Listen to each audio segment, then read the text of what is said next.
Assalamualaikum warahmatullahi wabarakatuh. Selamat pagi dan salam sehat untuk kita semua. Terima kasih kami sampaikan kepada moderator yang telah memberikan waktu kepada kami.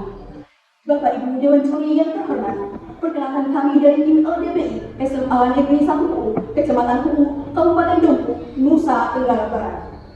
Saya Dinda Safira Apriliani sebagai pembicara pertama yang akan memperkenalkan anggota tim, memaparkan definisi dan menyampaikan latar belakang mosi, sekaligus memaparkan poin-poin penting argumen dari tim kami. Selanjutnya pembicara kedua yaitu Dinda Mulyani yang akan menyampaikan argumentasi, memperkuat argumen-argumen yang telah saya sampaikan serta bukti-bukti yang kuat. Dan juga pembicara bahasan. Selanjutnya pembicara ketiga yaitu Aryani yang akan menginterupsi jalannya perdebatan pada pagi hari ini, sekaligus menyampaikan kesimpulan dan juga solusi.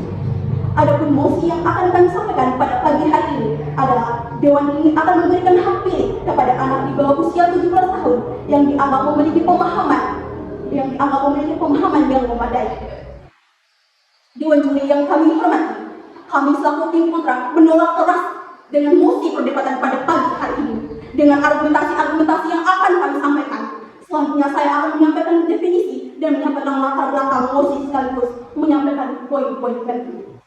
Melibatkan anak di usia di bawah 17 tahun untuk memberikan hak pilih, saya rasa itu hak yang tidak bagus karena tingkat kematangan politik dan juga demokrasi untuk anak di bawah usia 17 tahun dalam menentukan masa depan bangsa belum labil. Mereka perlu belajar untuk mematangkan dan menstabilisasi emosi biar tidak salah gunakan, biar menghasilkan pemula yang cerdas, karena banyak anak di bawah usia 17 tahun memiliki informasi dan juga pengetahuan yang kurang memadai terkait politik dan demokrasi, sehingga tidak sedikit dari mereka yang bersikap apatis terhadap politik. Minimnya literasi politik dan informasi yang kurang tepat menyebabkan anak-anak cenderung enggan untuk membuat hal yang berkaitan dengan politik. Di samping itu juga, anak-anak yang usianya di bawah 17 tahun belum bisa mendapatkan KTP. Sedangkan syarat untuk memberikan hak pilih harus tercatat sebagai warga negara yang legal di Dukcapil. Sekian penyampaian mosi dari saya berikan pembicara kedua untuk menyampaikan argumentasinya. Kepadanya saya persilakan. Terima kasih kepada pembicara satu yang sudah memberikan kesempatan kepada saya, moderator, dewan juri, dan Bapak Ibu guru yang saya hormati. Saya pembicara satu atas nama Dinda Mulyani akan memaparkan materi pada mosi kali ini.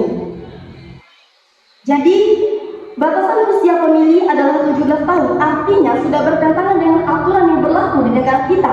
Kami rasa untuk anak yang usia 17 tahun ke bawah untuk memahami politik itu masih kurang. Jangankan memahami politik, bahkan membaca dan menulis saja mereka belum bisa.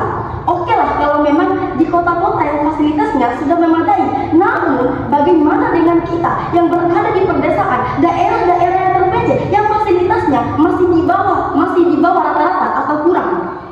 Nah, dari sini kita berpikir negara bukan meningkatkan pendidikan politik bagi anak untuk mengharapkan pemilih yang cerdas. Apa mungkin anak yang di bawah usia 17 tahun bisa mengambil andil dalam menentukan masa depan bangsa, mengetahui proses demokrasi, mengenal para calon? Yang ada, mereka hanya digunakan sebagai praktik kampanye yang tidak ranah maupun tindakan intimidasi terhadap kelompok anak tertentu. Jadi, yang bisa masuk mengikuti pemilihan seperti pemilihan kepala desa, pemilihan bupati, DPR, gubernur, sampai ke presiden, itu umur yang usianya 17 tahun dan memiliki identitas atau KTP. Akan tetapi, walaupun usianya 17 tahun, tetapi belum terdaftar oleh pemerintah di sekitarnya atau tidak punya KTP, tidak diperbolehkan dalam pemilihan. Selanjutnya dipersilakan kepada pembicara tiga untuk dipersilakan. Terima kasih, saya Arianti sebagai pembicara ketiga dari tim SMA Negeri 1 yang memilih kontra. Di sini saya akan memberikan kesimpulan dan solusi pada mosi yang tim saya jelaskan tadi. Kami berpendapat bahwa anak-anak di bawah usia 17 tahun tidak cukup untuk membuat keputusan yang bertanggung jawab tentang pemerintahan karena usia tersebut masih belum cukup matang untuk disuruh memilih, apalagi yang berkaitan tentang masalah politik. Dan kami juga berpendapat bahwa anak-anak tidak memiliki pemahaman yang cukup tentang isu-isu politik dan tidak mampu mengevaluasi dengan baik kualifikasi dan kemampuan pendidik. Selain itu, kami berpendapat bahwa memberikan hak pilih kepada anak-anak akan mengurangi kepentingan orang dewasa dalam proses demokrasi dan mengalami stabilitas sistem politik. Pada akhirnya, keputusan tentang apakah anak di bawah usia 17 tahun yang dianggap memiliki pemahaman politik dan cukup harus diberikan hak pilih adalah suatu keputusan yang salah, karena pelibatan dan penyalahgunaan anak dalam kegiatan politik secara tegas dilarang dalam Undang-Undang Nomor 35 Tahun 2014 tentang Perlindungan Anak. Sedangkan solusinya, ketika kita sedang memilih seorang pemimpin, apapun pemimpin itu, kita harus betul-betul memilih pemimpin yang bisa membawa negara kita menjadi negara yang maju. Bukan karena yang mereka sogok itu adalah contoh pemimpin yang tidak baik, tidak jujur, dan tidak pantas untuk dipilih.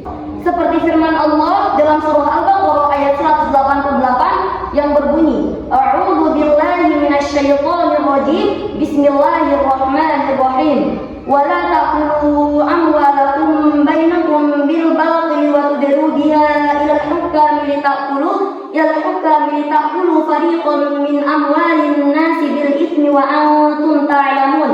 Artinya, dan janganlah kamu makan harta di antara kamu dengan jalan yang batil, dan janganlah kamu menyuap dengan harta itu kepada para hakim dengan maksud agar kamu dapat memakan sebagian harta orang lain itu dengan jalan dosa, padahal kamu mengetahui. Demikian pemaparan mosi yang bisa kami sampaikan. Lebih dan kurangnya kami mohon maaf. Wassalamualaikum warahmatullahi wabarakatuh.